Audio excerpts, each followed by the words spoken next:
we're not going to be able to do the podcast, but we do another panel. We call it Making Your Nerd Dream Job a Reality. And that's basically between the three of us. Hi, Chewy. Hi. We have held many nerdy jobs. If you guys are interested in how to attempt these jobs, this is just kind of an open forum Q&A with us. We just kind of talk about the things that we do. I guess I'll start. Things that our friends do. Yeah, our friends We do. know other people do cool stuff. Yeah, unfortunately our voice actor couldn't be here because Vegas had to be somewhere else. But in any case, I have to leave early, so if you guys have anything that I specifically mentioned that you need to talk about, we have to talk about it first. But I'm an 8-year stand-up comedian, actor, playwright. I also worked on alternate reality games. Nobody cares. And I also worked in professional wrestling for a while. I was a referee and a ring announcer. Oh, sweet. I also did children's birthday parties. Woo! So if you have any questions about that, I'll fill you in on all the fun legal troubles you'll get into.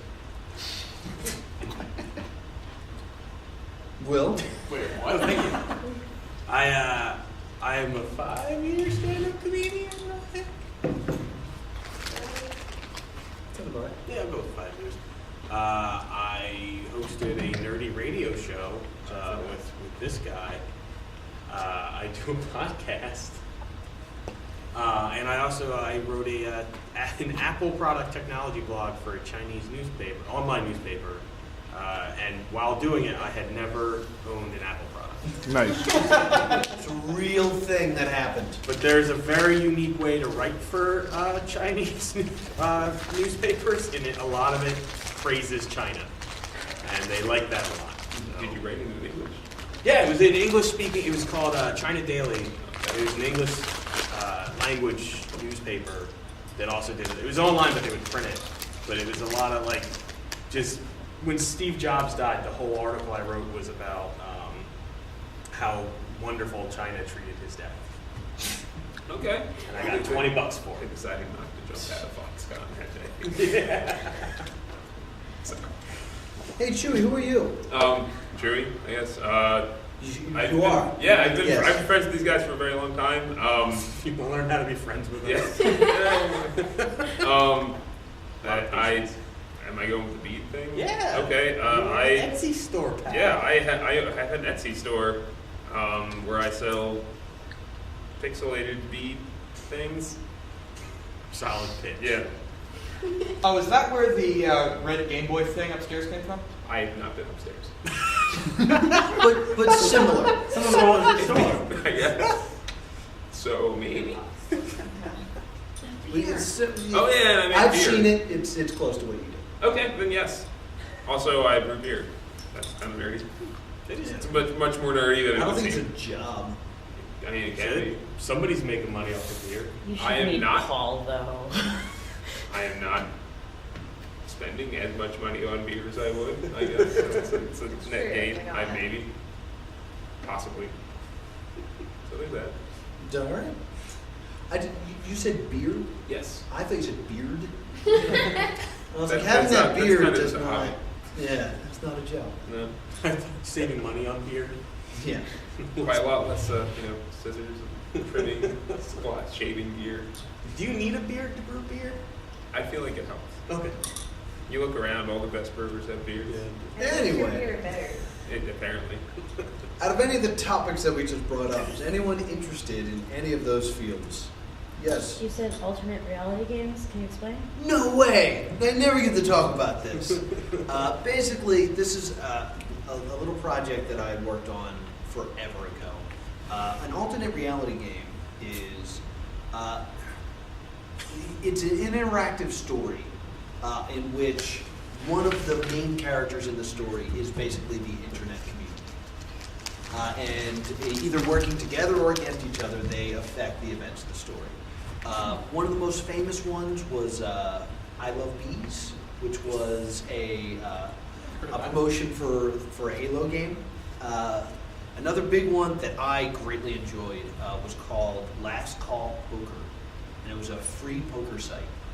and you signed up and you played poker, and you could like chat and stuff. And then every once in a while, you would play with someone a little weird, and you would slowly get this information that there is this like mystical gun that went missing, and people are looking for it.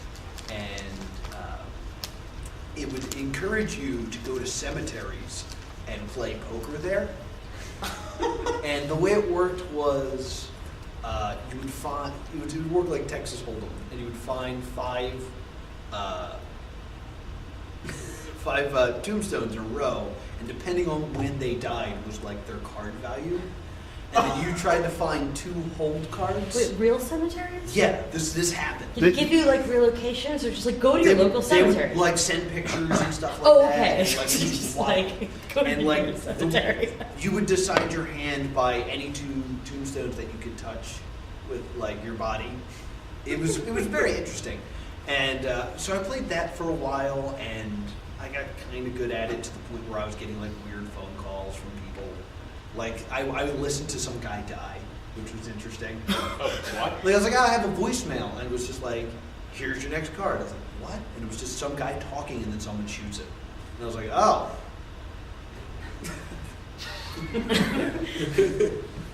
And one of the big things you had to do was find the secret of the vault, and we spent like a lot of time like trying to find where a vault was, blah blah blah blah blah.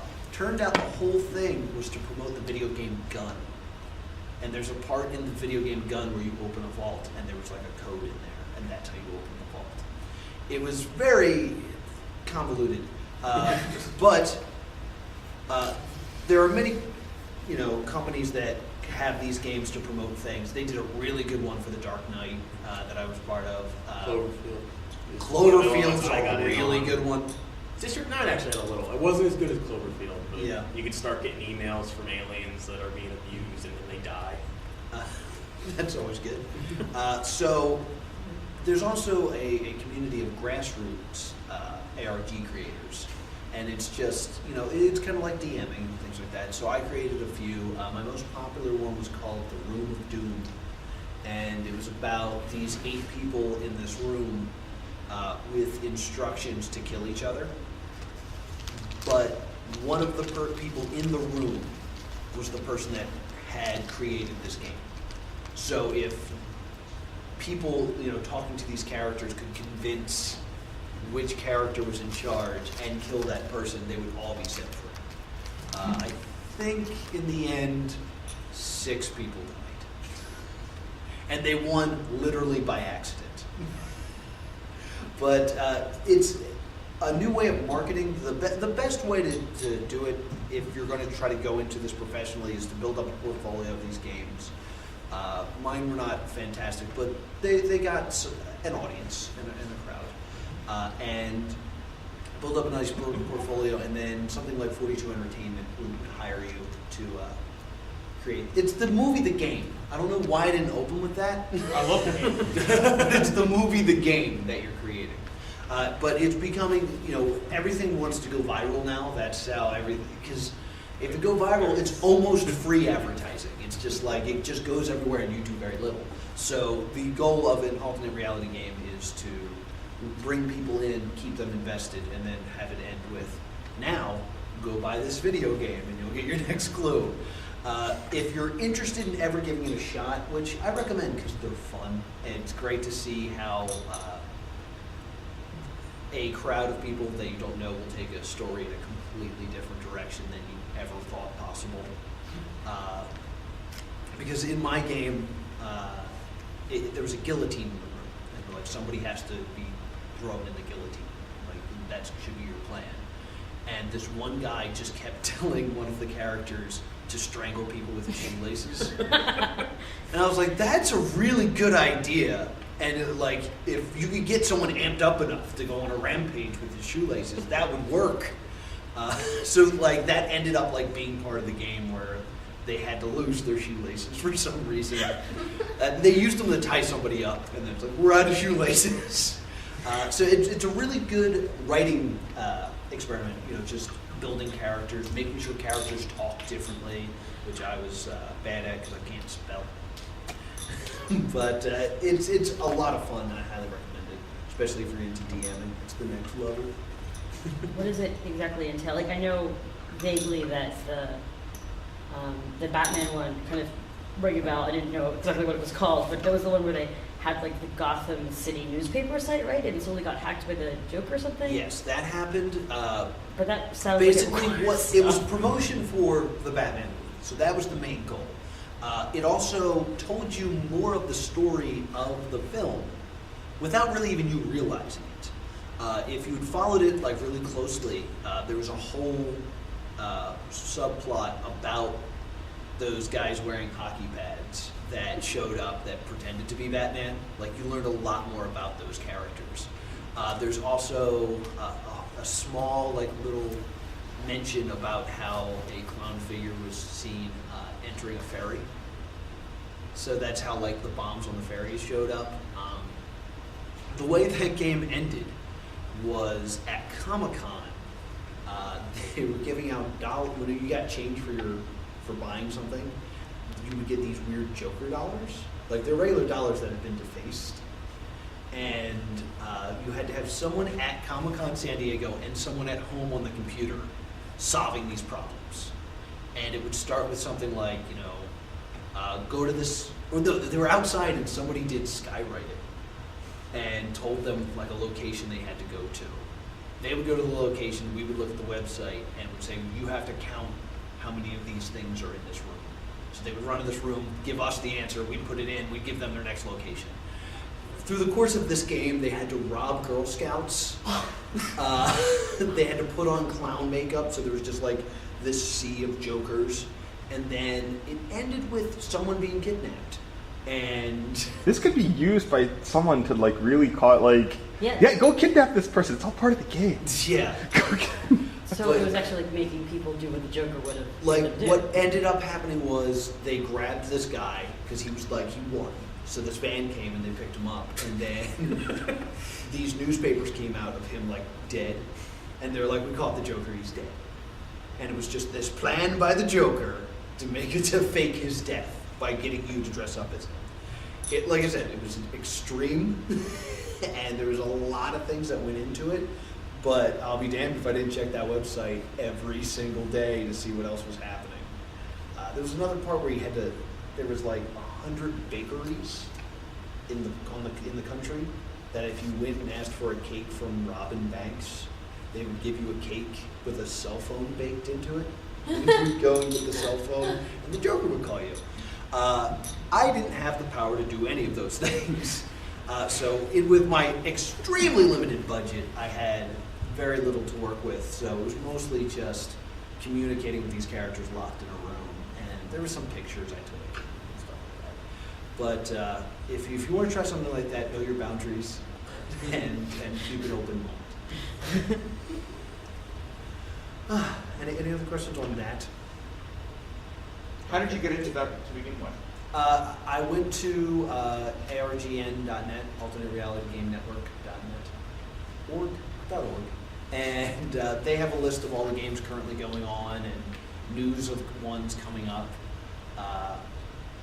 And then there's another website which doesn't seem to be as active as it once was, called the Unfiction Forums, or the Unforums. And it was just, a dedicated community of people looking for these games and, trying to find. So they don't advertise, you have to find them?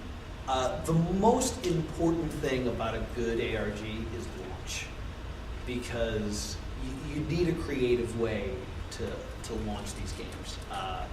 For the most part, like, there's a lot of people that just send out an email, or they'll buy advertising space on popular websites, and people just click it and wonder what it is.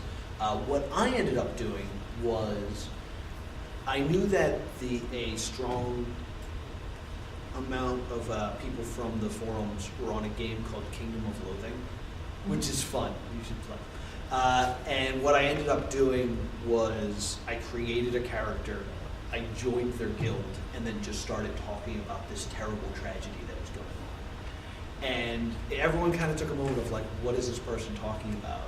And then like slowly they checked in on it. And slowly they realized like this is a bigger thing and this is going to be a big game.